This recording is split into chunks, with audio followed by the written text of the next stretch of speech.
नमस्कार दोस्तों। कांग्रेस की लुटिया डुबोने वाले राजा साहब नया सी गुफा लाए हैं। टीपू सुल्तान सुबह उठकर श्री रंगास्वामी जी को प्रणाम कहता था, सतचंडी का यज्ञ भी करवाता था, पर्यावरण का भी संरक्षक था। 150 मंदिर तो अकेले टीपू सुल्तान ने बनवाए थे। और भी काफ़ी कुछ लिख सकते थे राजा साहब। मसलन टीपू ने इडली डोसा सांभर का ईजाद किया था। टीपू हर साल तिरुपति जाकर अपना मुंडन भी करवाता था। राम नाम अंगूठी वाली कहानी तो आप भूल ही गए। ये भी भूल गए कि दिवाली में सबसे पहला रॉकेट टीपू सुल्तान ने ही छोड़ा था। ये बताना भी भूल गए कि टीपू सुल्तान जिस दिन यज्ञ करवाता था उस दिन एकादशी का निर्जल व्रत भी रखता था। साथ ही अपने हरम की समस्त बेगमों के चेहरे छलनी में देखकर ही व्रत तोड़ता था। जब झूठ ही लिखना था तो ये भी लिख देते कि टीपू सुल्तान हरिद्वार से नंगे पांव कावड़ लेकर भी आता था। लपेटने में क्या जाता है? यदि लपेटना ही है तो ढंग से लपेट कर बताओ पब्लिक को। 75 साल से तो यही सब सुन और पढ़ रहे हैं हम लोग। पहली बात, जो लोग मानते हैं कि टीपू सुल्तान एक स्वतंत्रता सेनानी था वह गलत है। टीपू सुल्तान अंग्रेजों से लड़ा जरूर था, लेकिन वह भारत को स्वतंत्र कराने के लिए नहीं बल्कि अपने मैसूर राज्य को बचाने के लिए। इतिहासकारों के अनुसार भारत के दक्षिणी भाग पर जो टीपू सुल्तान ने जो तबाही मचाई थी उसके सामने गजनी, खिलजी और नादिर शाह कुछ भी नहीं थे। टीपू सुल्तान ने खुले तौर पे घोषणा की थी कि वह हिंदुओं के खिलाफ जिहाद छेड़ेगा।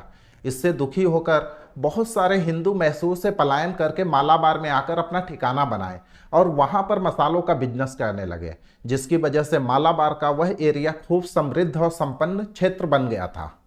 यह बात टीपू सुल्तान को चुभ गई, इसलिए टीपू सुल्तान और उसके मोपला सहयोगियों ने इस क्षेत्र में खूब कहर बरपाया और उसी का नतीजा 1921 में मोपला दंगा हुआ, जिसमें कई हजार हिंदू मारे गए। जो कहते हैं कि बीजेपी और आरएसएस हिंदू मुस्लिमों में नफरत फैलाती है और हिंदू मुस्लिम दंगे करवाती है, उनको बता दो कि भारत का पहला हिंदू मुस्लिम दंगा 1921 में मोपला में हुआ था और उस समय तो बीजेपी आरएसएस थी भी नहीं। इतिहासकार बताते हैं कि काफिरों को इस्लाम में कन्वर्ट करने के लिए टीपू सुल्तान एक हाथी पर सवार था, जिसके पीछे 30,000 सैनिकों की एक और सेना थी। कालीकट में 20,000 से ज्यादा काफिर स्त्री, पुरुषों और बच्चों को जिन्होंने धर्म बदलने से इनकार किया उनको फांसी पर लटका दिया गया। कई हजार ईसाइयों और हिंदुओं को हाथियों के पैरों तले कुचलवा दिया गया था। ये नरसंहार टीपू के सुखद शब्दों में इस्लाम के हित में किए गए धर्मनिष्ठ कार्य थे। उनकी सेवा में तैनात सेनापति जमान खान को उनका पत्र इस प्रकार था: पैगंबर मोहम्मद और अल्लाह की कृपा से कालीकट में सभी हिंदू इस्लाम में परिवर्तित हो गए हैं। केवल कोचिन राज्य की सीमाओं पर कुछ अभी भी परिवर्तित नहीं हुए हैं और मैं उन्हें भी बहुत जल्द परिवर्तित करने के लिए दृढ़ संकल्पित हूँ। यहाँ तक कि इस टीपू सुल्तान ने अफगानिस्तान के राजा जमान शाह को पत्र लिखकर भारत पर आक्रमण करने और इस्लाम को बढ़ावा देने के लिए न्योता भेजा था। दोस्तों, आपको क्या लगता है? आपकी नज़र में टीपू सुल्तान क्या था?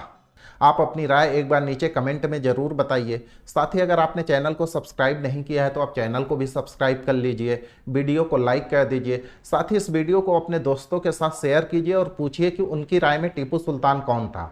नमस्कार।